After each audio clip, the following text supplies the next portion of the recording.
So my name is Meg Zemlicka with Arizona Association for Economic Development, and I am here today with Rick Ireland. Hi, Rick.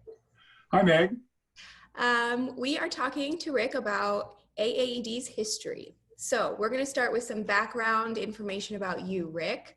How long have you lived in Arizona? How long have I lived in Arizona? Over 70 years. All right. Where in Arizona? Well, I've lived about half my life in Tucson and half my life up here. Okay. And where are you now? I'm in Phoenix. Oh, you're in Phoenix. Okay, great. Mm-hmm. So what was Arizona like when you were, I'm guessing a young man? Well, obviously it was a lot smaller. Yeah. It was cooler then, obviously, than it is today. Everything we hear or read about global warming, regardless of what politicians think, is true. It's a lot hotter now, primarily because of the people and the cars and the pavement.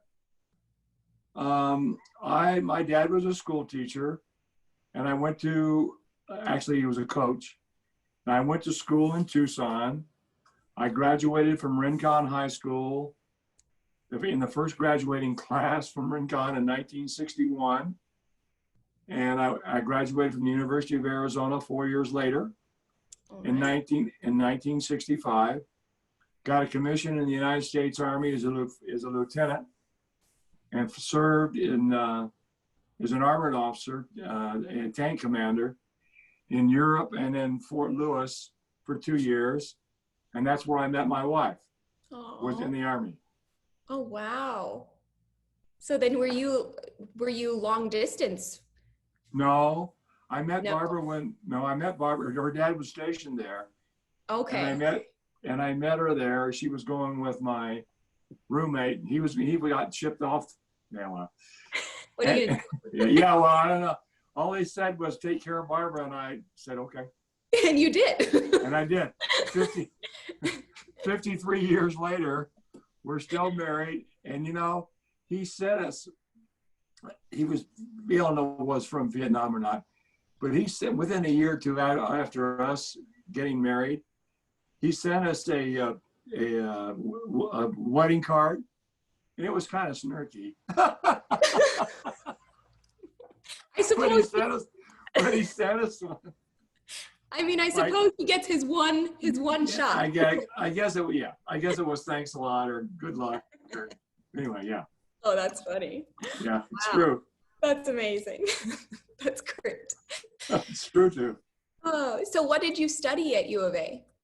I had majored in political science and speech, and I didn't have a job. I got married right out of the Army. She came down to Tucson. We got married in St. Philip's in the Hills Episcopal Church down there, and I started looking for a job.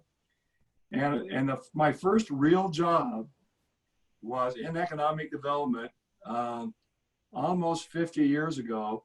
I worked for Tucson Gas and Electric in what they called then the Area Development Department. Oh. So I've really been involved in economic development and business development.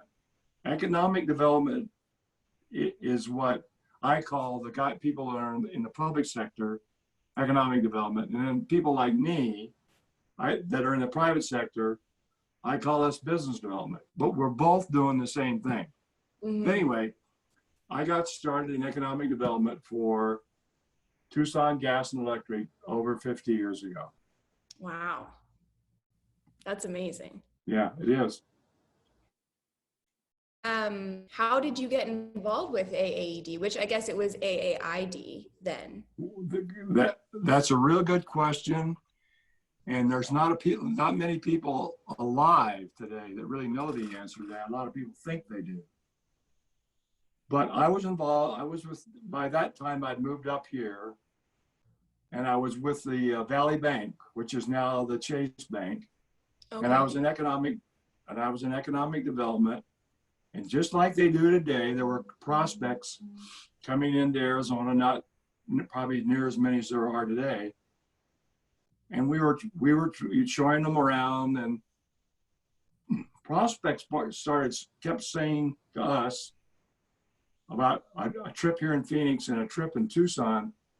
These out-of-town businesses would say to us, you know, in a very nice way, sometimes not so nice, you got a great little state here, but you guys got to get your act together and quit being so competitive, Tucson versus Phoenix. Because back then, 50 years ago, the only things in town were at Tucson, the U of A, and up here, ASU.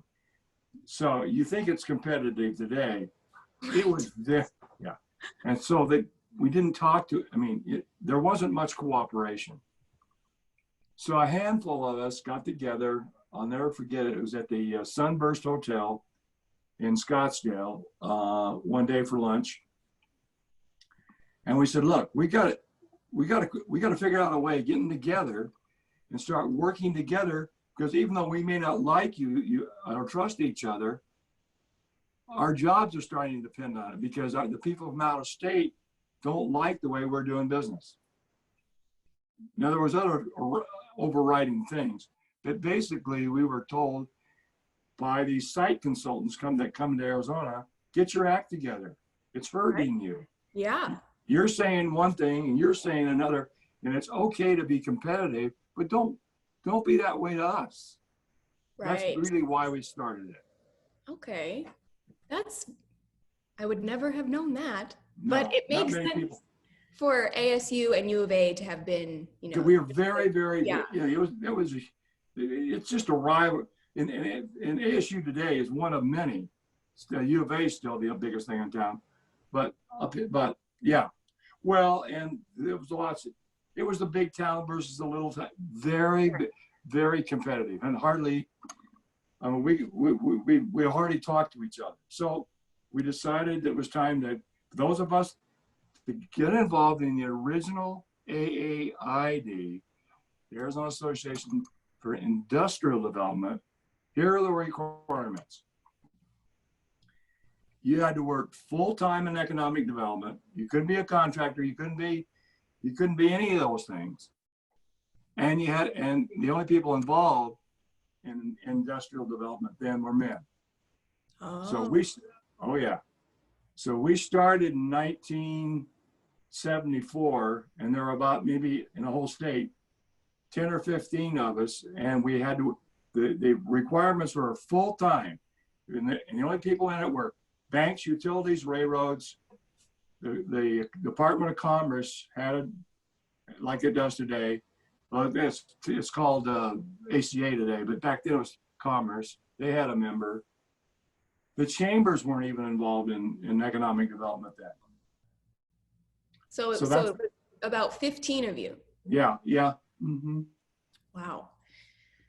And then where were you working at that time? I was working as a vice president for economic development for the Valley Bank.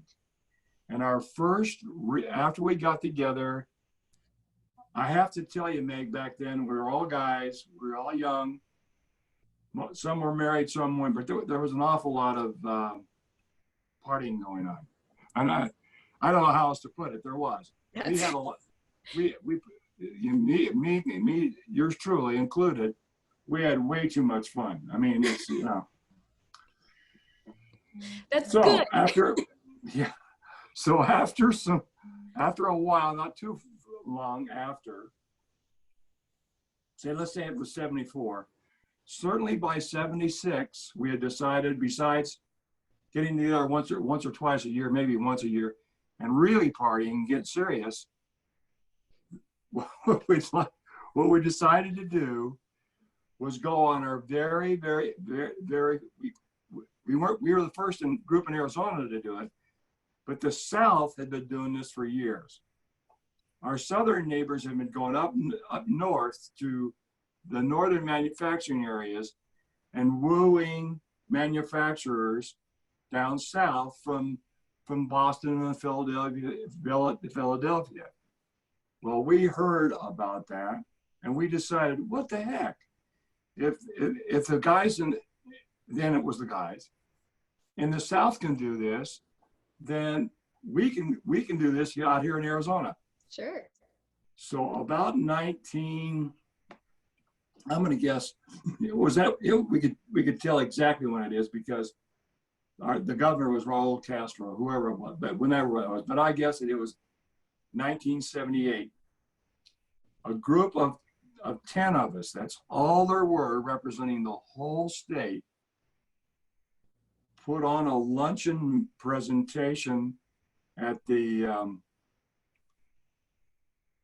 Park Avenue Hotel on Park Avenue. Wow. There were 10 of us, and the speaker was the governor, Castro. We had a slideshow. There were 10 of us, and there were 200 people from New York City. Oh my gosh. The president of AT&T, the president of IBM, Wow. New York Stock Exchange firms. But yeah. And did you expect that at the time? Did no, you think no? Okay. No, we'd never done it before. What a shock.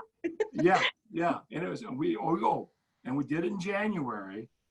So there was a lot of snow back there, and it was nice out here, right? Yeah. And the pitch was,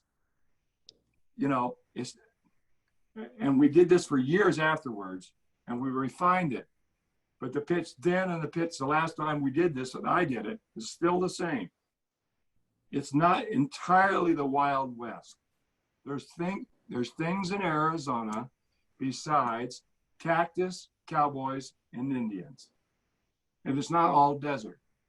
There are some things out here that it's a lifestyle. There's an economic benefit in terms of cost of living, housing, education, but it's not just cowboys and Indians.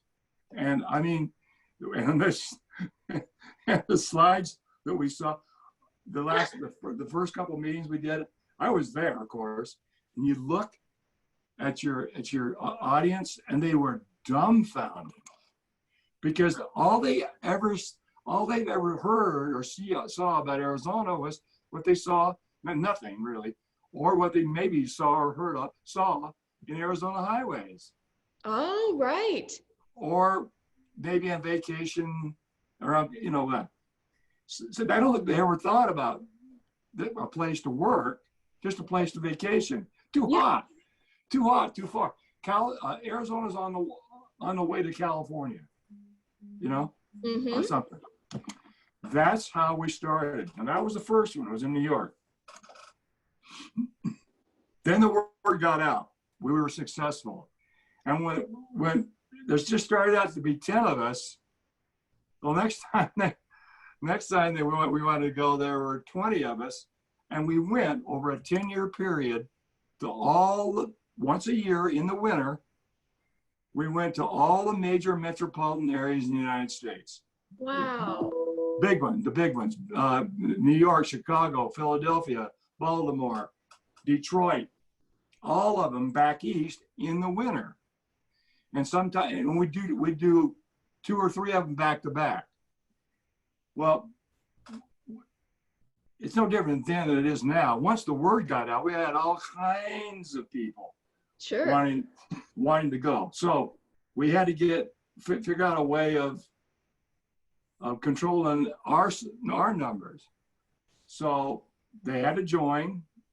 They had to be members.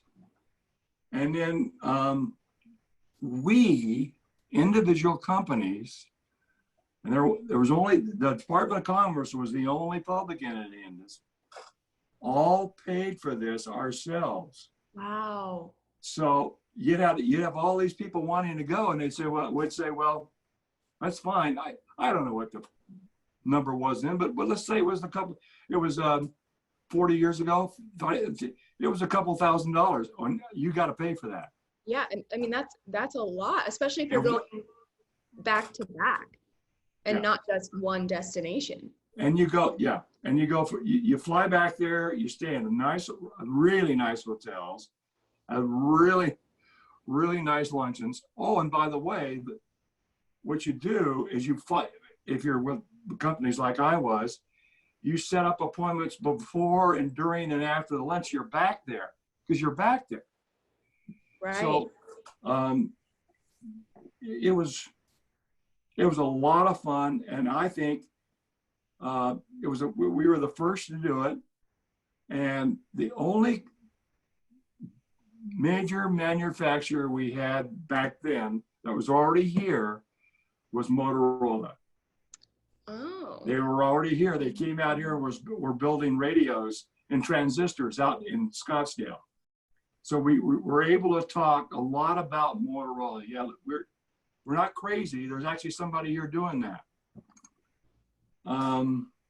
Yeah, that was really the beginning of AAID.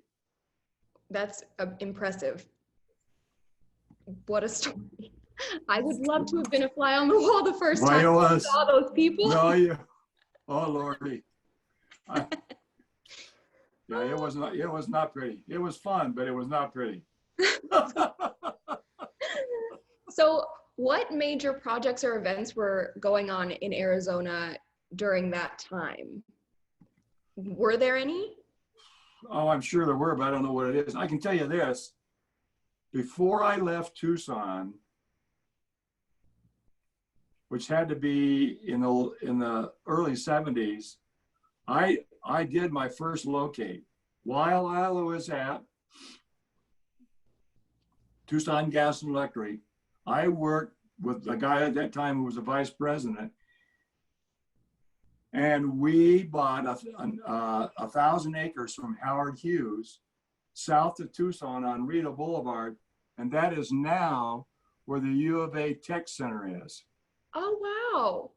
But before that, IBM located a big mainframe computer manufacturing facility in Tucson. And I did that with TG&E. Wow. That's something. So 1,000 acres. Yep. It's called, and it's right now, it's called the Arizona Tech Center. It's still there. Yeah, I haven't been there, but I know Kevin. Mm-hmm. Kevin. He's the guy. Yeah. He's the guy, and his wife Barbara Coffee is the Tucson EV person. Oh, okay. Kevin's wife is Barbara Coffee. Oh, I had no idea. Well, now you do. Now I do. She used to be up here in Goodyear. Oh, okay. I think maybe that makes more sense to me, but I don't know. I'm just getting to know everybody. Sure. And then you were president of AAID in 1977, correct? Okay, now, what I did do, Meg, in preparation to our big interview, yes, is I went on the website, which is very, very user-friendly, by the way. I'm not a big computer, no, it is, gig, but I did. And I printed the page of past presidents, mm-hmm. so that when we talk, I could have some reference. And it's really funny.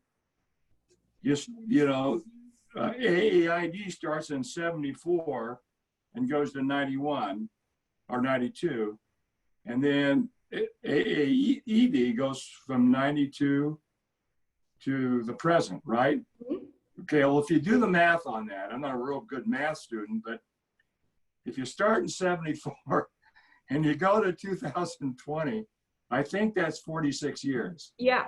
Okay, here's a little known fact. And I'm not pulling your leg.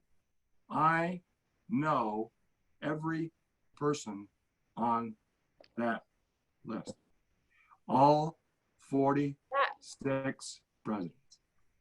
Wow. Now, obviously, some aren't alive, but the answer to your question was, I was president in 77 and 78, and I was the first officer to start out and go through, and Rock Rickard has just recently done this, the first officer at that time, then ever, to go through the chairs. In other words, I was secretary, treasurer, secretary, president-elect, vice president, and president. So I went through all 4 chairs in 4 years to become president. Wow. But Consecutively. anyway, that was, Yeah, to answer your question, that was 1978. 1978. You were the 5th president. I was the 5th president, right. 5th president. Wow. So then during your presidency, what was economic development like? Pretty much like I was president during the period that we were talking about. Okay. Going on these trips. So was it a selling point that it was probably cold and dreary in those places, and it was? Well, that's why we went in January. Yeah. And the more snow, the better. Yes, absolutely. Yeah. That's wonderful. Let me tell you how far we've come. Within the first 5 years, and if anybody really wants to know exact dates, I can't give you dates, but I can certainly give you people that were there. But within the first 5 years, at a board meeting, we brought up a lady's name to be our first female member. Oh my God, it was rough because we never had a female in our group, but this lady wanted to go on the trip. So it really wasn't, yeah. So now did you have to start behaving? Well, that's what we were afraid of, see? Of course. And so our biggest concern, I mean, really, I hate to sound like a male chauvinist, and I'm not, because I've been married for 53 years, or I wouldn't even be telling you this story. Because I think it's a cute, loving story, because I know there were 2 of them, and I know them both really well. But in that board meeting, when the one was brought in a few months before the other one, so I can't remember which one's which, but I think the very first was Donna Ellsworth, and the very second was Betty Niles. But the biggest discussions resolved around, will she fit in? You know what I mean? Mm-hmm. It wasn't that she was just basically, would she keep her mouth shut? Right. You know? And that was huge. Yeah. And none of us were, Yeah. we had that, 50 years ago, we had basically real serious trust issues. And let me tell you, it was good reason. Well, it sounds like it was quite a party. It was a party and a half. Oh, that's great. Now, and then, I mean, the funny thing about that is that was then, and look at it today. I know. Now it's run by women. Yes, I was just thinking that. That's crazy. From top to bottom. Wonderful. Yeah. So, in economic development, what would have been the biggest challenges or hurdles in Arizona then? Was it the not collaborating between Tucson and Phoenix? You know what? That's a really good question. And I think part of the answer is this. Back then, we don't have that much anymore. Back then, we had a real image problem. Mm. I'm not going to do business out there. That's the wild, wild west. I might get run over. I might get shot. I mean, it's too hot. Mm. I mean, really, we had an image problem. So we had to overcome that by the facts and showing them the temperature. I was very instrumental. Well, what it is. From the Valley Bank, I went to meet the manager of the Phoenix Metropolitan Chamber of Commerce that still exists today, their economic development department. And back then, 40 years ago, I was GPAC. You know who GPAC is? You know how big they are? You know Yeah. how many people they have, you know how much money they, all that. Look, back 40 years ago, you were looking at GPAC. Yeah. It was me and my secretary. And then there was less than 10 of us that were all full-time economic development people would meet and talk about how we're going to handle all these leads. But because of where I was, like GPAC and ACA today, I got all the leads. It was nuts. I mean, I don't know if I had a big ego or not, but I sure had a lot of fun. Well, that sounds like a lot to deal with for one person. It was. Overwhelming. Yeah, it was. During my time at the Phoenix Chamber, I located Intel in Chandler. And today, yeah, not many people know that either. And today, 40 years later, Intel has invested over $7 billion in Chandler and has 25,000 employees. Wow. And I located them. Yeah, it is. What was Chandler like then? I mean, was it? It was to get to Chandler back then. There's more. The way we got to Chandler from up here, because I live up here, is you go south on I-10 to what is now Chandler Boulevard, and all that, and you turn left on Chandler Boulevard, Okay. or go east, and there was between I-10 and downtown Chandler, I can remember, on the corner of Chandler Boulevard and I-10 was a Chevron station. And from I-10 all the way to downtown, there was nothing but cotton on either side. Wow. Yeah. Serious. Nothing but cotton fields. Oh, my, how things have changed, huh? And it was that Intel pursuit was was the biggest thing I've done. We were up against Austin, Texas, Denver, Colorado, Albuquerque, New Mexico.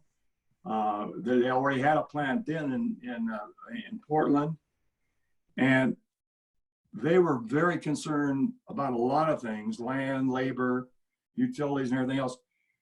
But even back then, they were very concerned about education, because they employ a lot of engineers, and they were coming down here from the Silicon Valley up north in San Francisco.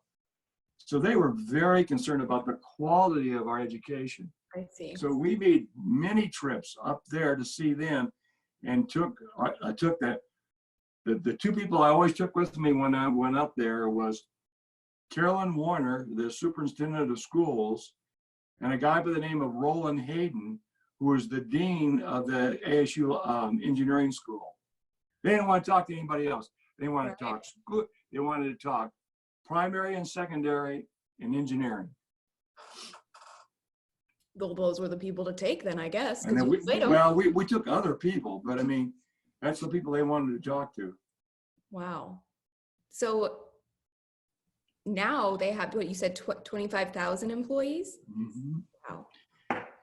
I'm sure, I know I'm not going down on the limb. I know Walmart, last time I looked at the Phoenix Book of List or something, Walmart, Kmart, or Banner, for instance, may have more employees, but Intel is by far the largest private employer. I mean, the manufacturing. Yeah. Wow, Rick, that's something to be proud of. I am. Good. Good. I am. Well, and now everyone will know. Well, I don't know. There is one other person, the lady that we brought in, one of the first ladies, her name was Donna Ellsworth. God bless her soul. She died about 2 or 3 years ago. She was close to 90. and she is in Ellsworth, the same that the street was named after. She's the broker that I used with to help buy the land. But there's one other person that knows that story, and that's Christine Mackey at the City of Phoenix. Okay. Because she was in Chandler then. I think I've heard her name. She's wonderful. Oh, maybe she's next on my list. Good luck trying to get time with her. So what prompted the decision to change AAID to AAED? Ooh, that's a real good question. Well, let's see. In the early 90s, which is when this happened, AAID, Arizona Association for Industrial Development, we were getting flack from the outside that we were smokestack chasers. You know what I mean? Mm-hmm. Just industry. Right. And they said, we were told we need to broaden, not our scope, but our image, improve our image, and make it more, not just about industrial development, make it about job creation, make it about job growth, make it about all the other things. And so the change from AAID to AAED. Okay. And do you think that was, like, in what ways did AA now ED expand? Was that successful? I think the changes were gradual. Okay. But I think a proper word to describe this is that we need to change our image. Little refresh. Yeah, open up. Got it. Yeah. Okay. Yeah. Make it more inclusive. That sounds about right. And we went from the first 20 years being very exclusive, really, truly, the good old boys club, which I loved. But after we opened up, we became more inclusive, Mm-hmm. and we went from just chasing economic development. Sometime in the last 20 years, we have gone from a group that specialized in chasing industry. Now there's all kinds of other people that do that. GPAC, ACA, all the cities, all the counties, they're all involved in it. So we have evolved into what I think an educational group and a networking group, Mm-hmm. Which is what we are today. Right. Which is totally different than what we started as. Is that a good evolution, do you think? Of course, we're still alive and kicking. Really? If we didn't, of course. If we didn't evolve, we wouldn't exist. So Right. yes, good. I think it's great. So the 50th anniversary is coming up in 4 years? Mm-hmm. What are some of the most significant events, in your opinion, in AAED's history, as far as the organization goes? Wow, that's a good question. I've never been asked any of these questions before. Most significant. Well, obviously, the start, when I hate to use a term, but when 5 or 10 or less than 20 of us sat down and said, here we go. And I sat at the president's desk, I'll never forget this, in Tucson. Our first president was Dave Richmond. He was the head of the Development Authority in Tucson. And before meeting, I signed the first 25 membership certificates, and off we went. So that was kind of significant. That's very significant. And then, so that was in 74. And then within 4 or 5 years, our very first we call them prospecting trips, was a huge deal. We from that prospecting trip, I think, and there's hardly anybody involved in economic development today that are up here that know this. I don't even think they care. And that's fine. But I think what we did is we started to put slowly Arizona on the map as a place other than a stopover from California. Right.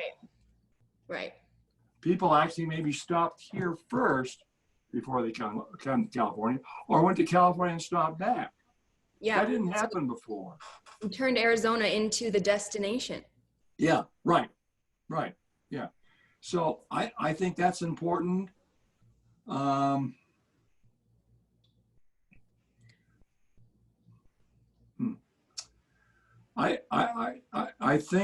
think the last 10 years, I haven't been involved in much of this except on committees. I think the last 10 years of us getting involved more in education and teaching and giving credits and educational courses for economic developers is a good thing. Mm-hmm. I think it enhances our industry and helps people. I am still in it to this day because I love it, obviously, but it still is value to me because at the end of the day, even after all these years, we are still a people business. The places and the things and the values are great, but the neat thing about AAD is if I needed some information in Payson, I know where to go. If I need some information on Parker, there's somebody there, or Sedona, or Page, or any place else. There's one of us there. Right. And that I is think quite that's a network. It is a network. Yeah. That's wonderful. And the education piece is just growing, which is fantastic. And it is, yeah. In what ways has AAED changed the most? Other than the name. Huh. What ways has it changed the most? You know, that's a good question because I don't know if AED, this is really going to sound strange coming from an old part like me, but I love to hear the practitioners today say, oh, well, blah, blah, blah, blah, blah, blah, blah, blah. It's different than it used to be. No, it's not different than it used to be. It's more sophisticated. It's more run and driven by computers. Mm-hmm. It's more electronically driven, but it isn't the same. The guy that makes GPAC happen is Brad Schmidt. And Brad Schmidt's a good friend of mine.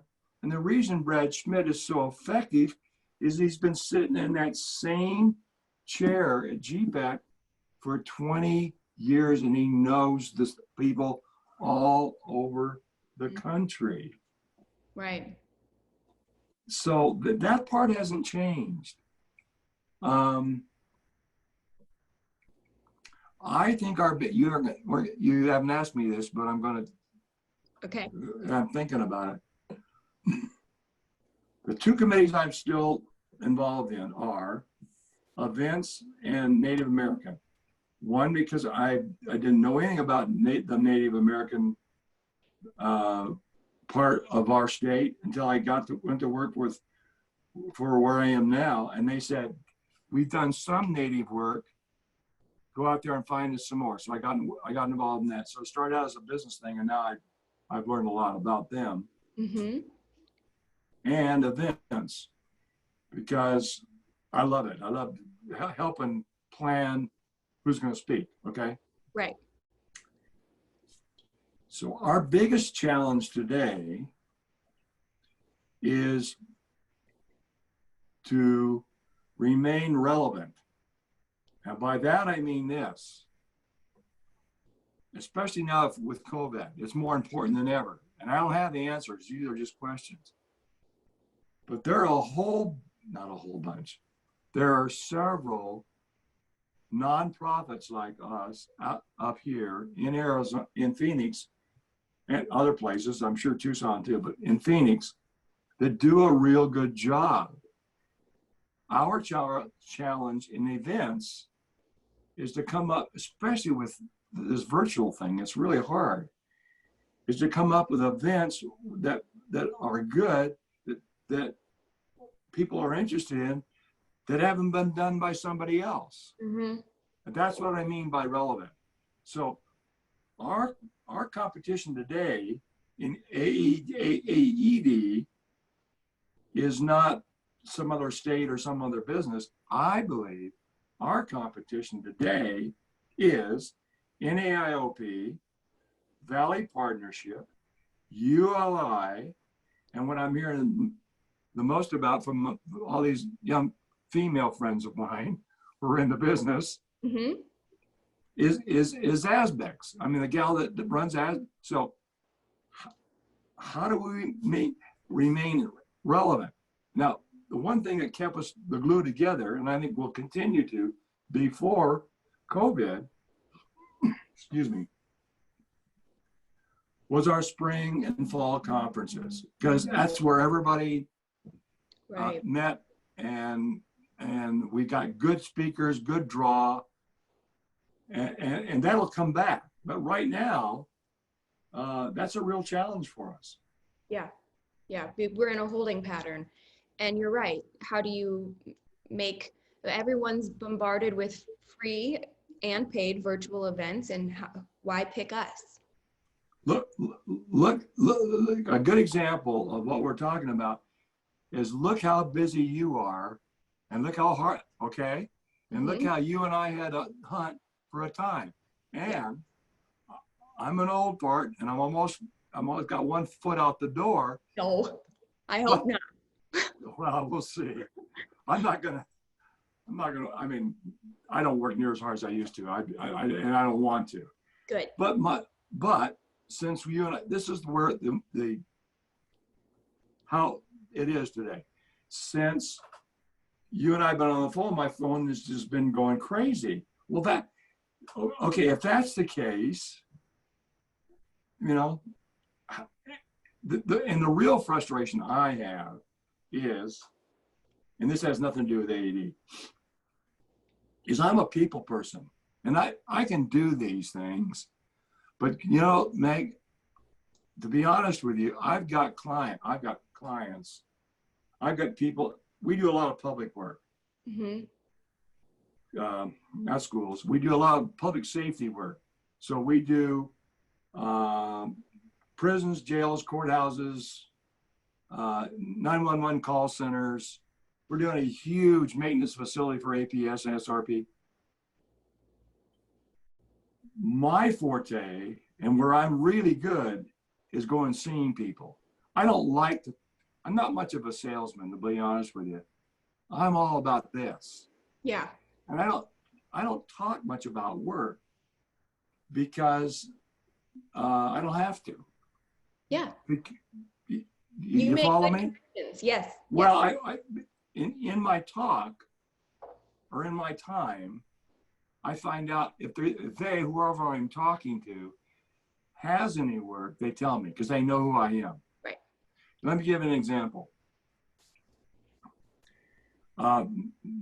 Nikola is this big trucking company that's gonna build hydrogen trucks in Coolidge. And the reason it's on my mind is because they're gonna have the groundbreaking for this facility at 7 a.m. on Thursday morning. Okay. But it has nothing to do with, that's why I'm giving this example. I have been calling on the city manager in Coolidge, who's right in the middle of this thing, for 3 or 4 years before he was city manager. I, up until COVID, knew as much about Nikola as he did. And I just did, okay? So as soon as COVID came up, I said, his name's Rick Miller. He's a wonderful guy. Okay, can we Zoom? Here's what he said. He said, Rick, I Zoom with people all day. I'm not Zooming with you. I said, but Rick, I'm not leaving my house. He said, I'm sorry. When you can leave your house and we can have lunch, we'll get together. And he meant it. I've tried Oh, several wow. times.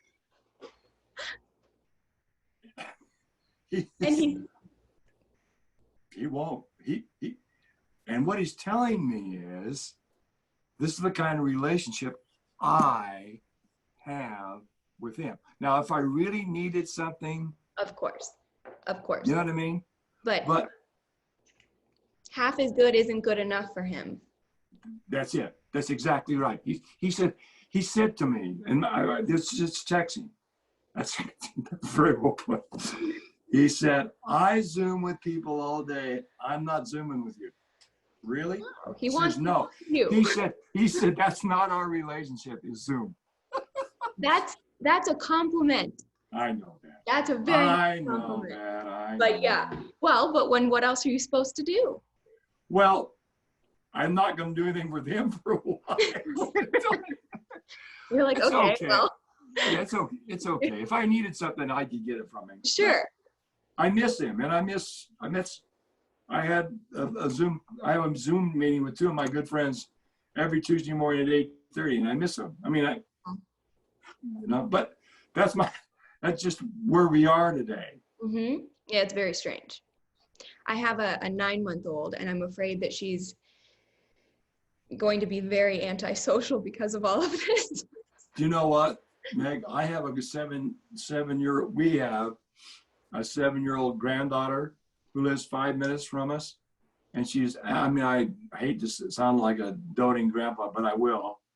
She's just a friggin' adorable. She's blonde. She's got blue eyes, big old blue eyes this big. And I mean, she's lovely, but she's scared to death. Of stuff. Well, yeah. Stuff. Papa, I don't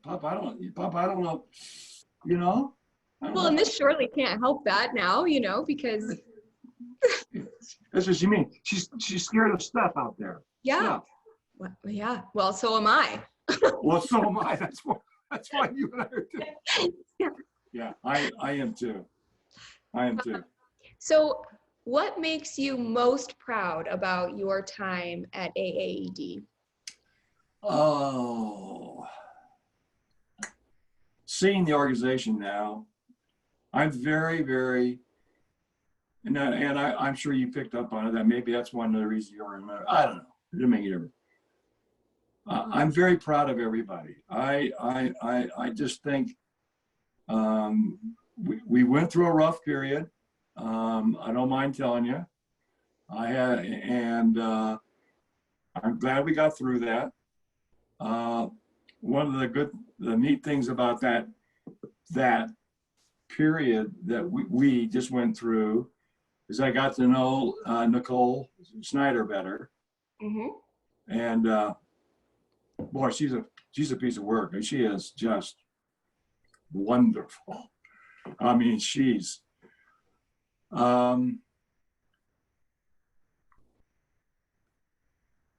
it's going to be a while. We got this COVID thing just distracted everything. It's put everything on hold.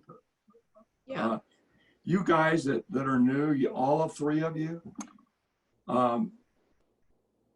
you're really missing out because you haven't seen the best part of us, and the best part of us happens at the conferences. Right. This is fine, but the best part, in my opinion, the best part of who and what we are happens there, because we're together, we're with friends, we're with new people. So that part's unfortunate, but we're just going to have to get through it somehow. Yeah, and I think that as an organization, it seems that we've been able to adapt well. And I mean, I'm proud of that, because if we're all having these connections over the computer, then in person is going to be fantastic. Well, I think a whole bunch of people that are very, very talented are working very hard to make it happen. It's going to be different, but it's going to be okay. Yeah. Yeah.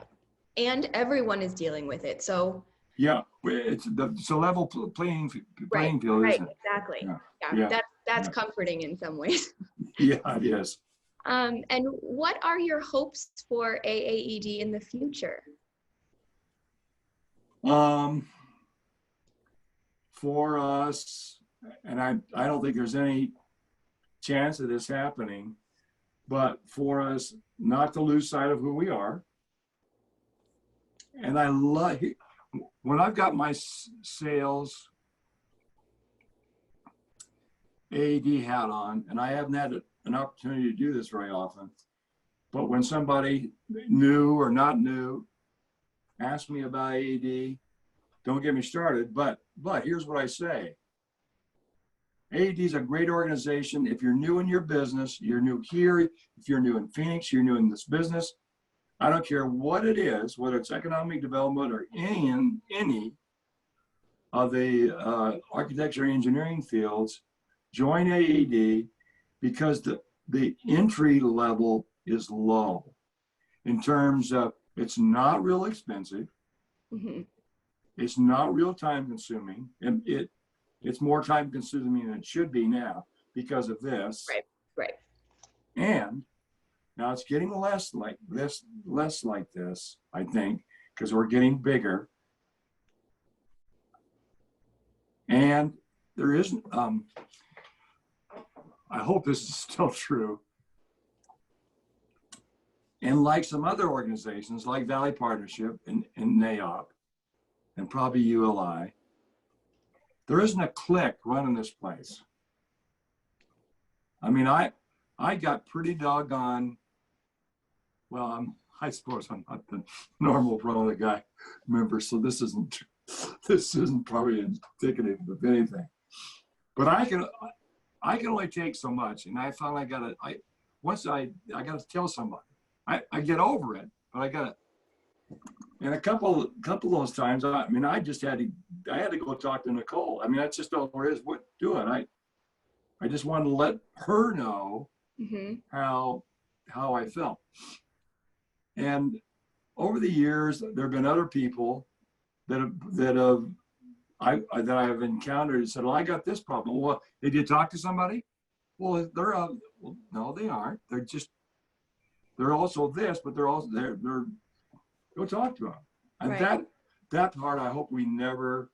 Yeah. I hope we don't get so structured that we lose that informality. And I like the low entry. I guess what I started to say was, I said, what else do I do? Well, get involved, become become a committee chairman and get on the board. And if you want to be president someday, you can be. Mm-hmm. That's what I like about AED, and I hope we never lose that. Yeah, and you can become, I mean, it's as time consuming as you want it to be. You join as many committees as you want, but it's not, and you're right, this is a little bit more time consuming with this. But again, everyone's dealing with that. So it's not, it's not out of the norm. Yeah. Let me see. And what would you want AAD to change if you could change anything? That would be a fairly, that might be an easy question to ask if we had normal times. Right. But we're not.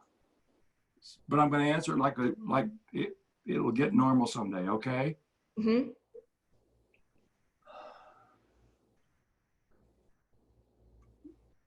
I would like us to get back to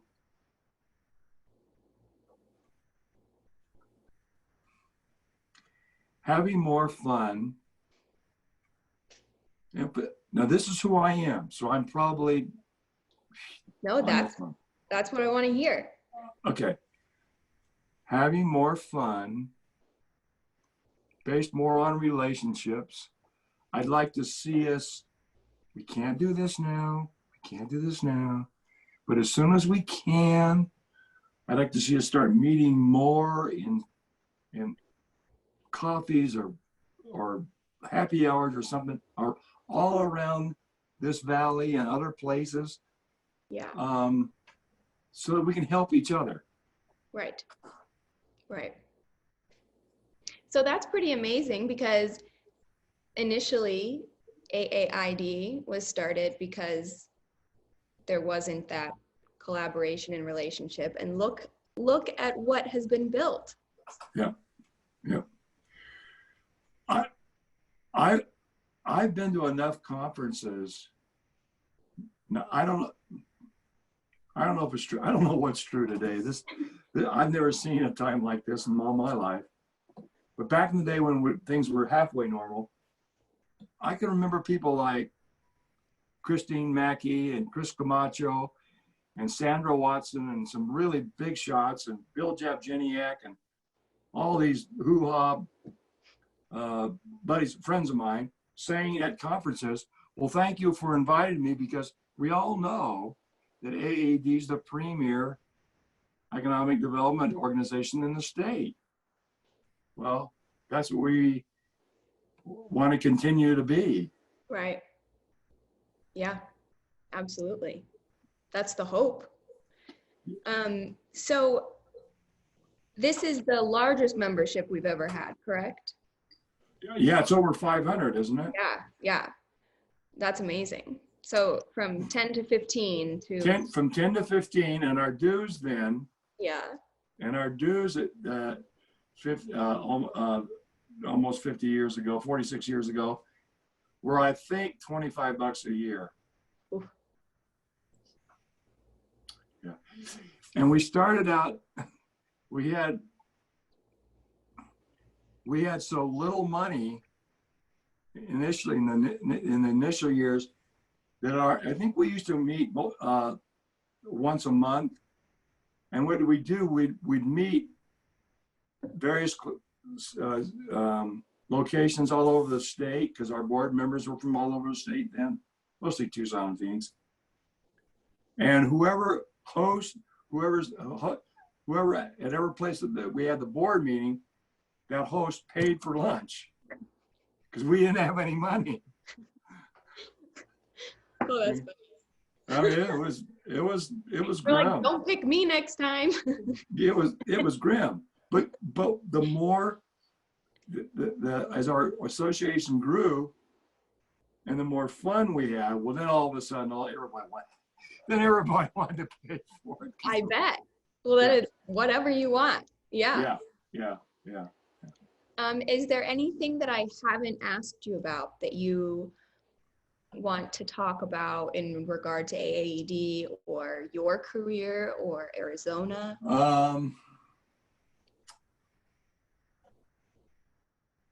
No, except I want to thank you for asking me. You're very welcome. Because 46 years is a long time, and to feel not overlooked, but I think a good way I feel is to be taken for granted doesn't all the time feel well. And I mean, I do this because I like it. I don't do it because I have to. I'd like to tell you to think that when I go to an events committee, I'm not the chairman. I don't want to be the chairman, but I would like to think that Chad would tell you I contribute. I think that I've been a part of the tribal committee for 10 years, and the tribal committee hardly didn't exist for a while, but I keep showing up trying to make a contribution.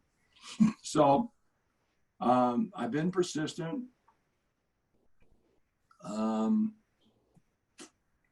And I think all of you are doing a great job. And it's been a blast. It's been fun. Good. Well, I think the first time, let's see, so I've been in this position not very long, but a couple of months ago, I saw on, I think, LinkedIn, someone said, Rick Ireland, the legend. And that is the truth. Thank you. Really, it truly Thank is. you. You know, that I thank you for saying that.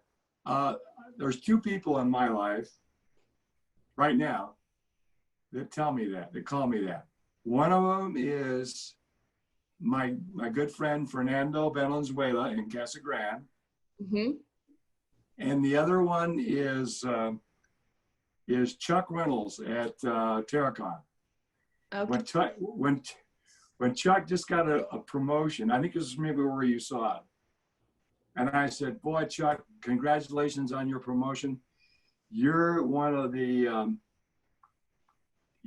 good guys." And he responded back to me, "Rick, coming from you, I consider an icon." Yes, he said, "That's a real compliment." definitely. I mean, definitely. Meg, I can tell you this, in all honesty, I have made more people, I have impacted more people's lives than you can possibly imagine. And I have done it my entire life, and I'm still doing it.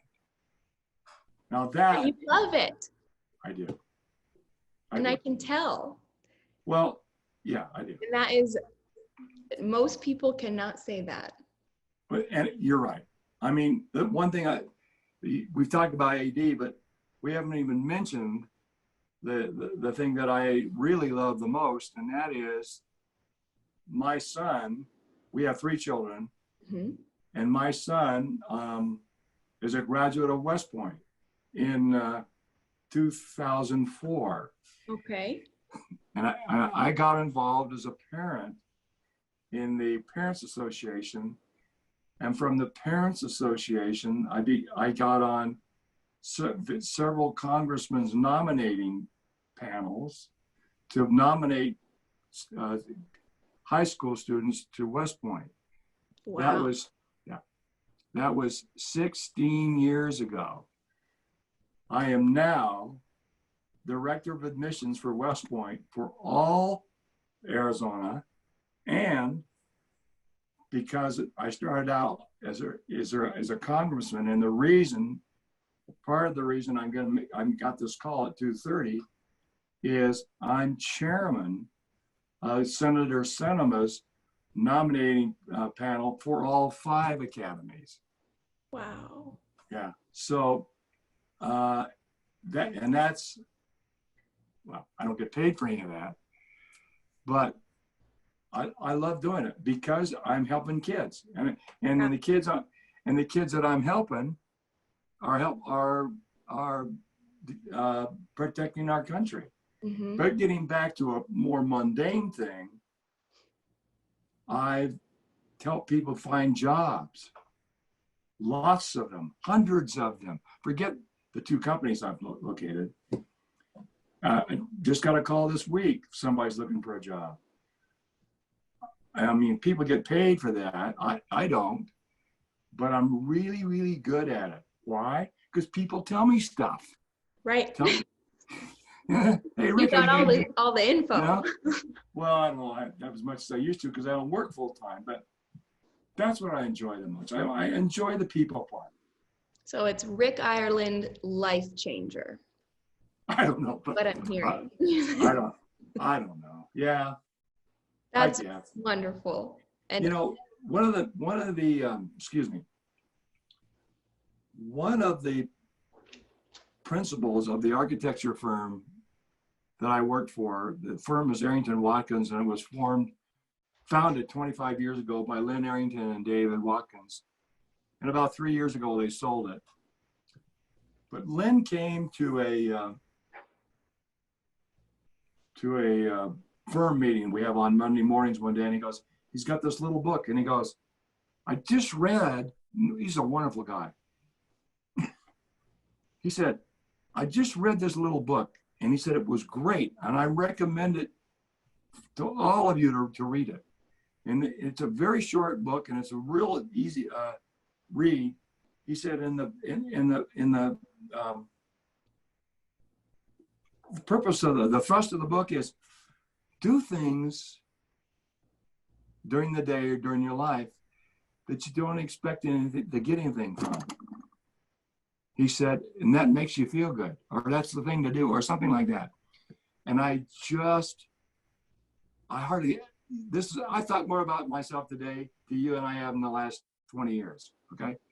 I'm just not like this. And I said to him in front of the whole firm, I go, Lynn, what a wonderful concept.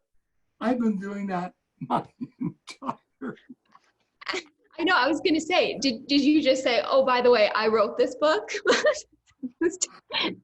He said, you did? He says, yeah. I don't expect, when I go out here and there and there and here, I don't expect anything from that. Now, do I get things? Sometimes, yes. But I don't do it for expecting something. Most people in my position that do what I do, that sell architecture, engineering, or construction services, they're really good at talking. They can't call on people now. Calling on people saying, what's coming, what's coming, what's coming? We need some work. I never do that. I never ask where the work is. I say, how you doing? Right. Right? Yeah. How's the wife? How's the kids? How you feeling? Rick, that's a very beautiful way to live life. Well, it is. It is. It is. It is. And it makes me sleep real well at night. I haven't made a lot of money, but I've had a lot of fun. Good. That's what counts. That's amazing. Well, thank you so much for talking. Thank you so much. And thank you for so much for asking. Oh, absolutely. I can't believe this hasn't been done before. And you deserve Can you believe that? 46 years, you're the first to ask me? No, I can't believe that. Well, but it's the truth. You deserve to be honored. Absolutely. Well, I don't know about that. I've got the long-term award, and I have been, but it's just nice of you to ask.